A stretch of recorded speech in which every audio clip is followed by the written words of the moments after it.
Congressional seats are up for grabs once again. Tonight we are looking at Congressional District 6. There are 7 candidates in the race whose names you'll see on your ballot, and 5 of them have measurable campaign activity, those who have raised more than $100,000 according to FEC filings. To help you get to know them just a little bit better, here's ABC 10's Jeannie Nguyen. Alex, following the passage of Prop 50, the lines for Congressional District 6 changed drastically. Democratic Congressman Ami Bera represents this district, but since announcing his campaign in District 3, this seat is now wide open. Voters in California's newly drawn 6th congressional district will be choosing someone new to represent them. West Sacramento Mayor and Democratic candidate Martha Guerrero is hoping to convince voters she's fit for the job in District 6. She's been endorsed by a few labor unions, including the International Brotherhood of Electrical Workers Local 1245. What will you do to lower the cost of living in California? What I will do to address the cost of living crisis that I see is by lowering cost, looking at ways to address rent increases by rent subsidy support, because what we see, the increase in homelessness is on the street, is because people are not able to afford their rent. They are one crisis away from being homeless. Food on the table, looking to provide and restore benefits such as CalFresh. Those benefits do lower the cost for everybody. Sacramento County District Attorney and Democrat Thien Ho is looking to take his job from the courtroom to Congress. He believes his plan will help Californians save money. In Congress, I will fight to restore the subsidies for the Affordable Care Act. I will fight to make sure that we have a safety net for the most vulnerable among us with Medicaid, Medicare, and food stamps. And I want to make sure that we also reduce taxes for working families and also for our small businesses, because our small businesses are the backbone of our economy, so that they can expand, that they can hire other people. Dr. Richard Pan is a pediatrician and a former California state legislator. He believes affordability starts with health and housing. We have $11 insulin here in the state of California thanks to legislation that I authored.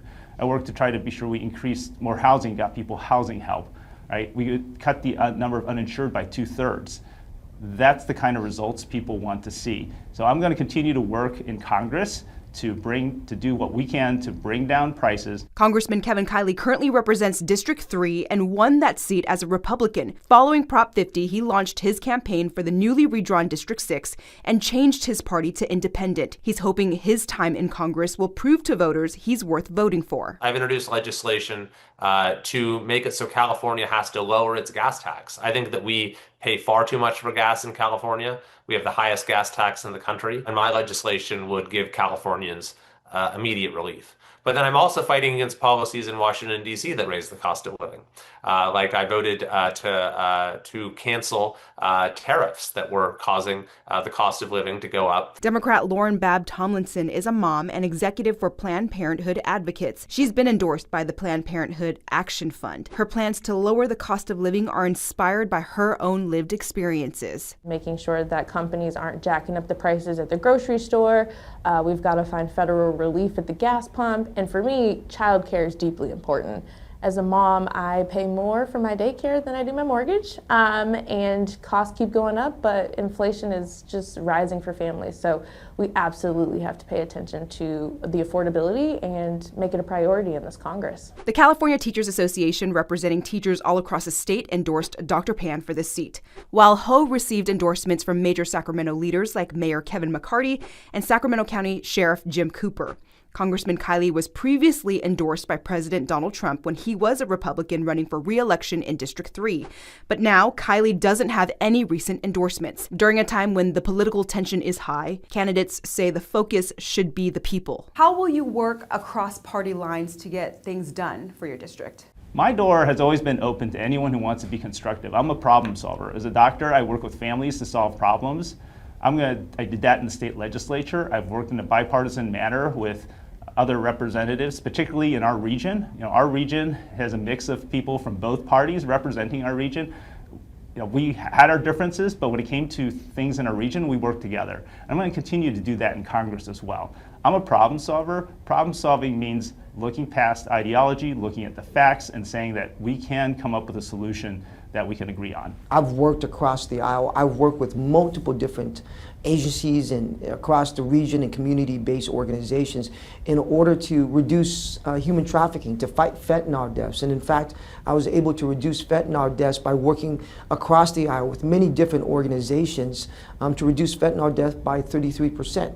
And right now, I'm working with the legislature across the aisle to address mental health diversion and reduce and change the law so that we can keep our community safe. And in Congress, I will do the same. I also worked with two administrations, both the Biden administration and the Trump administration, to deliver for our district a $22.5 million grant to fix some of the traffic around Highway 65 and I-80. And so that is the approach that I've taken to my job in the 3 years that I've had the honor to serve. And it's certainly the approach I'll continue to take in representing the new 6th district. Babb Tomlinson and Guerrero believe working together is important for the sake of the district's needs. To go to Congress, you got to be able to work with anybody, and I have a history of that. As the Chief Public Affairs Officer for the largest Planned Parenthood in the country, I get things done by working with different people all the time. I say it all the time. I work with Republicans, Libertarians, you name it, because there's always common ground. And so going into the Congress, I really hope to be able to push family values and find people that want to make things work,